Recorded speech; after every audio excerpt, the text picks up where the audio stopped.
Buenas noches para todos. Estoy muy contento de que estén ahora conectados con el fin de los tiempos. Por cuestiones de trabajo hemos tenido que desplazarnos con la pastora y no vamos a estar desde el mismo lugar en que hemos realizado este trabajo de los últimos tiempos, allí en nuestra casa, en nuestro escritorio. Y con la ayuda de la pastora leyendo los textos, como siempre lo hemos hecho, pero ella está detrás de cámaras también aquí trabajando, somos un equipo. Sin embargo, vamos a usar 20 minutos para empezar a hablar de un tema que es importante hablar y es el tema del infierno. El infierno. Y hoy vamos a dar 20 minutos de una introducción, porque eso es profundo, eso es tremendo, y es necesario que analicemos algunas cosas.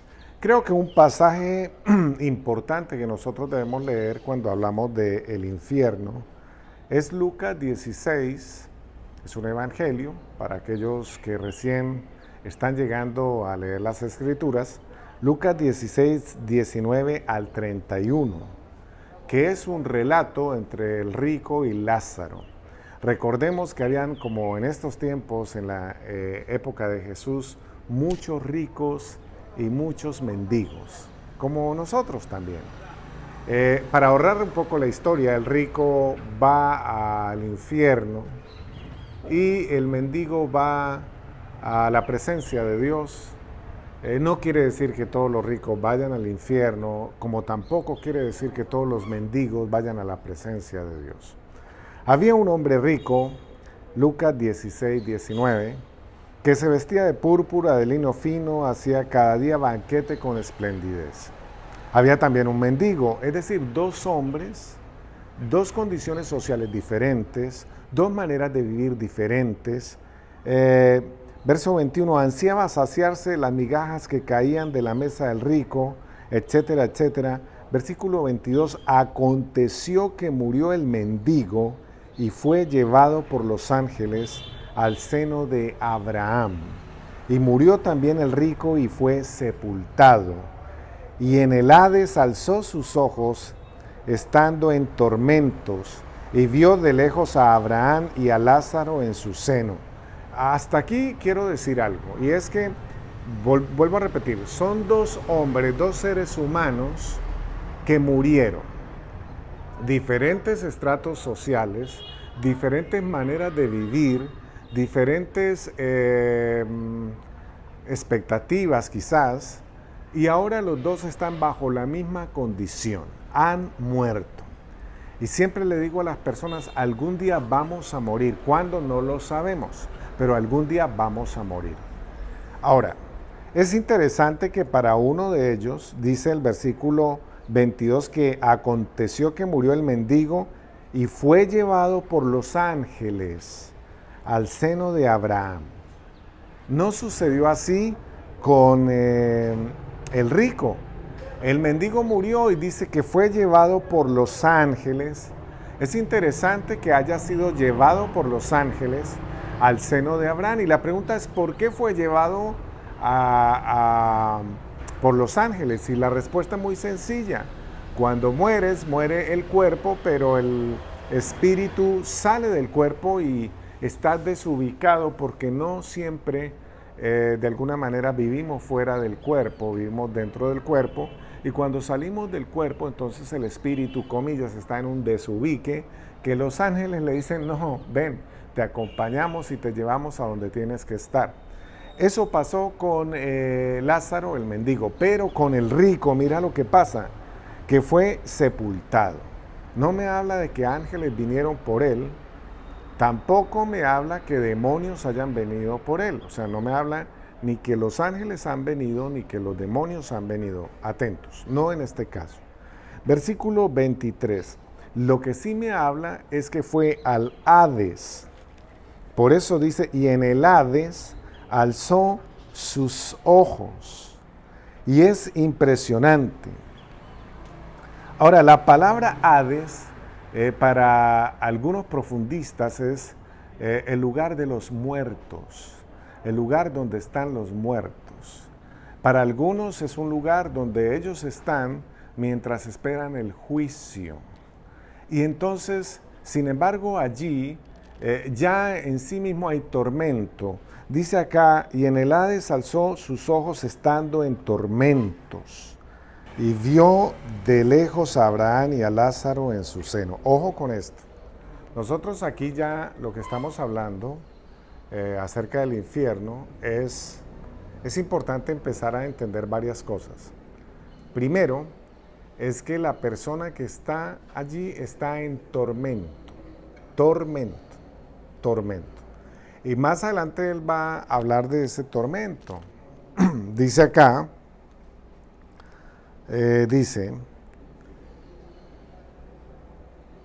Padre Abraham, ten misericordia de mí, envía a Lázaro para que me moje la punta de su dedo en agua y refresque mi lengua porque estoy atormentado en esta llama.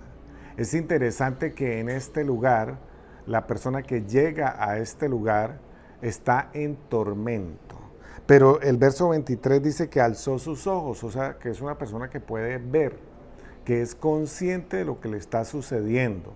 Pastor, pero ¿cómo así? Si ya no tiene cuerpo, porque ya no tiene cuerpo, es como un espíritu. Sí, pero es consciente de lo que le está sucediendo.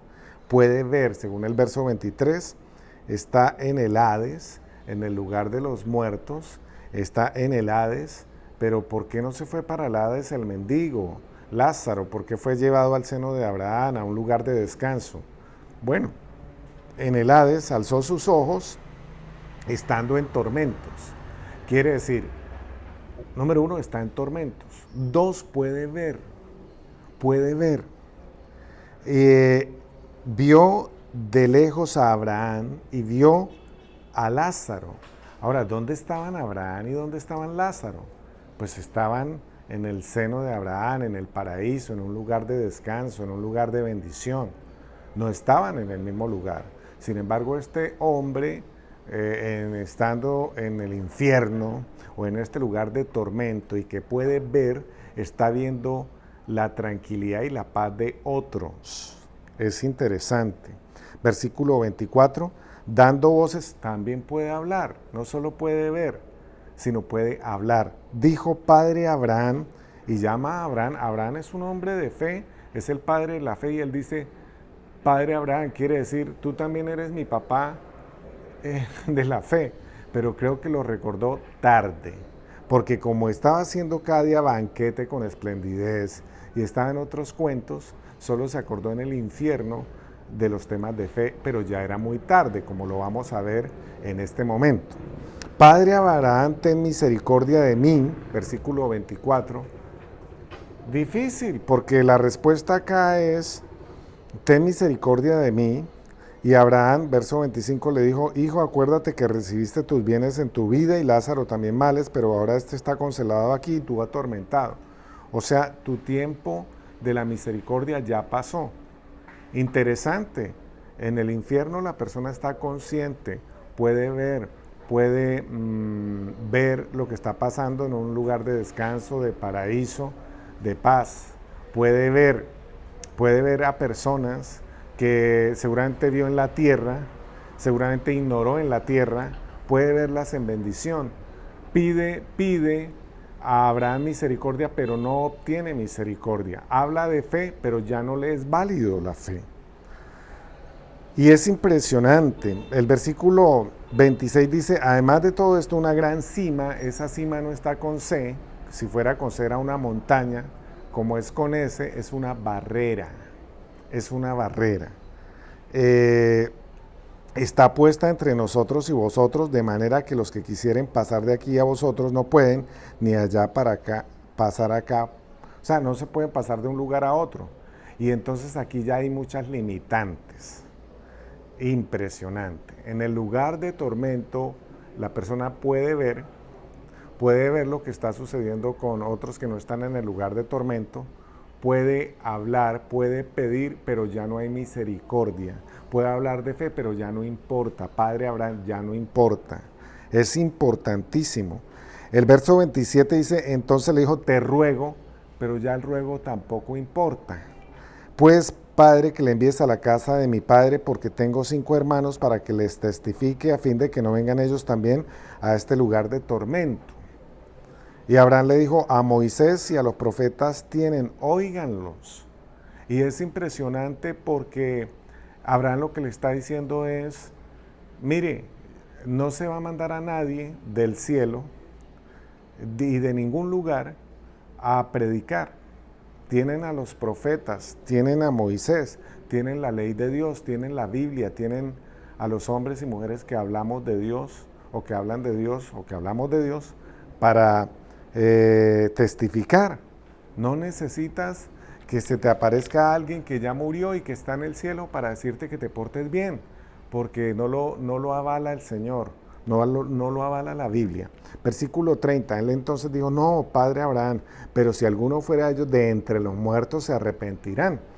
Y Abraham le dijo: si no oyen a Moisés y a los profetas, es decir, la Biblia y la gente que predica, tampoco se persuadirán, aunque alguno se levantase de los muertos. Y aquí hay varias cosas importantes, dentro de las cuales quiero resaltar lo siguiente.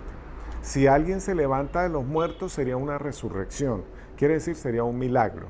O sea que los milagros no te salvan. Los milagros no te predican salvación. Prefiere entonces la predicación de las palabras que los mismos milagros, porque los milagros no tienen garantía que vayan a salvar a nadie. Impresionante. Ahora, es impresionante porque a veces creemos que las cosas van a estar normal, que eso Dios va a tener misericordia y eso no, nadie se va para el infierno, y eso es un error. Aquí lo estamos viendo, ¿sí? Entonces las personas pueden ver, las personas pueden reconocer a otros, las personas pueden hablar, pueden pedir, pero están atormentadas, ya no hay misericordia, hay una sed insaciable, ya no hay misericordia, ya no hay respuesta, así rueguen, así hablen de fe. Y esto nos lleva a pensar entonces que hay que testificar cuando estamos vivos y hay que recibir al Señor cuando estamos vivos, ¿sí? Jesús habló del infierno como unas 12 veces en el Nuevo Testamento. La Biblia enseña que en Mateo, el capítulo 12, el versículo 38, Mateo capítulo 12, cuando la gente pregunta: bueno, ¿y dónde es el infierno? ¿El infierno sí será literal o será un símbolo? Pero entonces Mateo capítulo 12 nos dice acá en el versículo 40, Mateo 12, 40, porque como estuvo Jonás en el vientre del gran pez 3 días y 3 noches, así estará el Hijo del Hombre en el corazón de la tierra 3 días y 3 noches. ¡Wow! Estará en el corazón de la tierra, en el centro de la tierra. Es decir, Él visitó ese lugar con propósitos eternos también. Entonces, cuando la gente dice: no, es que el infierno parece que es simbólico, el infierno es algo que no es tan real, pues el infierno, según los profundistas, existe y está en el centro de la tierra, y aquí hay un texto que lo avala, que es el corazón de la tierra. Ahora, ¿te acuerdas cuando en Números, el capítulo 16, el verso 31, descendió,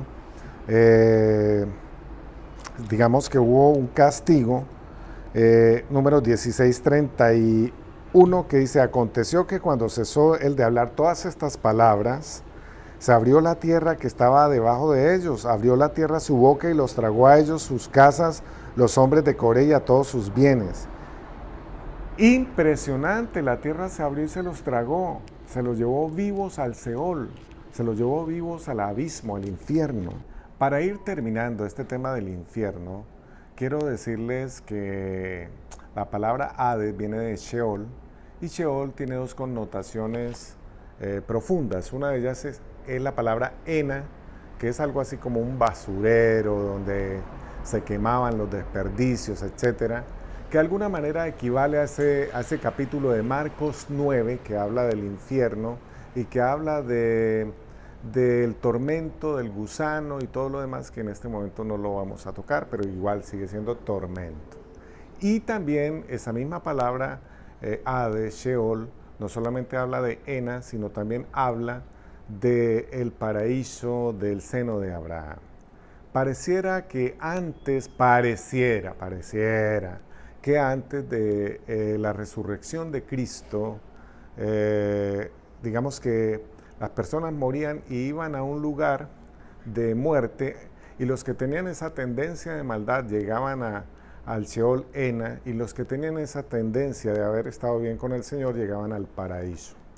Ok, mientras el juicio, algo así. Pero parece ser, algunos profundistas bíblicos dicen que cuando Jesucristo murió y fue a esas partes bajas de la tierra, como lo hemos dicho, llevó cautiva la cautividad, como dice el libro de Efesios. Y ese Efesios capítulo 4 es el que quiero leer rápidamente. Efesios el capítulo 4 dice así. Efesios el capítulo 4, el versículo... Efesios el capítulo 4, el versículo 8 dice, por lo cual dice, subiendo a lo alto llevó cautiva la cautividad y dio dones a los hombres. No hay problema con eso, lo entendemos. Y eso de que subió, ¿qué es? Sino que también había descendido primero a las partes más bajas de la tierra. El que descendió es el mismo que también subió por encima de todos los cielos para llenarlo todo. Quiere decir que con la muerte del Señor, con la resurrección, ascensión y todo lo demás, de alguna manera algunos profundistas dicen que el Señor cambió las cosas y que ahora cuando el creyente que está creyendo en el Señor muere, va al seno de Abraham. Esa es como la connotación de lo que algunos de ellos afirman ahora. Por otra parte, debemos entender que Jesucristo habló del infierno. Lo hizo en los evangelios 12 veces aproximadamente. 12 veces habló del evangelio. 12 veces habló del infierno. 12 veces habló de la necesidad del evangelio para no llegar allí. Y es importante que entiendas, sabemos que esta transmisión la ven personas que recién están llegando al Evangelio y tenemos que explicarles despacio, que entiendas tremendamente que si aceptas a Jesús en tu corazón, si te arrepientes de tus pecados, si le sigues hasta el final, no vas a ir al infierno, pero no vas a esperar tiempo, a ver qué pasa, a ver si me decido, a ver si defino, porque la idea es que aceptes al Señor. Este es tu día, posiblemente es este momento, esta noche, en la cual tú vas a aceptar al Señor. Y siendo así, voy a hacer una oración especial para aquellos que me están viendo. Ya ha caído la noche, hay mucho trabajo, hemos hecho esto con mucha sinceridad, con mucho esfuerzo. Estamos haciendo un recorrido de trabajo y estamos acá tratando de que tú aceptes al Señor. Padre, quiero orar y pedirte que cada persona que está viendo esta transmisión entienda que es el momento de arrepentirse, el momento de entregar su vida a ti, a tu Hijo Jesucristo, de reconocerse pecador. Somos pecadores y la única manera de librarnos de la ira, del infierno, de todo lo que va a suceder cuando uno muera, es simple y llanamente aceptar que Jesucristo murió por nosotros en la cruz del Calvario, su sangre se derramó por nosotros, reconocer nuestro pecado, reconocer su sacrificio y aceptarlo, y tratar de vivir una vida honesta, entregar nuestras vidas a Él. Así que en esta corta enseñanza, Señor, te entregamos nuestra vida y te pedimos que vengas a habitar en medio de nosotros. Jesucristo habita en nosotros, perdona nuestros pecados y ayúdanos a seguirte. Te entregamos nuestro corazón, nuestra vida, y escribe nuestro nombre en el libro de la vida y no lo borre jamás, nunca, Señor. Queremos caminar contigo, queremos discipularnos, queremos aprender la Biblia, a pesar de un tiempo tan peligroso, tan difícil, avanzar y seguirte hasta el final. No queremos ir al infierno. Dile eso al Señor. Yo no quiero estar en un lugar de tormento. Yo no quiero pasar una eternidad sin ti. Yo no quiero pasar una eternidad viendo lo que pudo ser y no fue. Y te entrego mi vida y ayúdame a servirte y a seguirte con dignidad, con altura, disciplina y bendición. Gracias, Señor. Si has entregado tu vida al Señor, me gustaría que mandaras un correo a la pastora Carolina o a mí y nos dijeras eso. He recibido al Señor Jesús para ayudarte a seguir en tu vida cristiana. Discipúlate, camina con el Señor y vienen grandes, grandes cosas sobre ti. Dios te bendiga.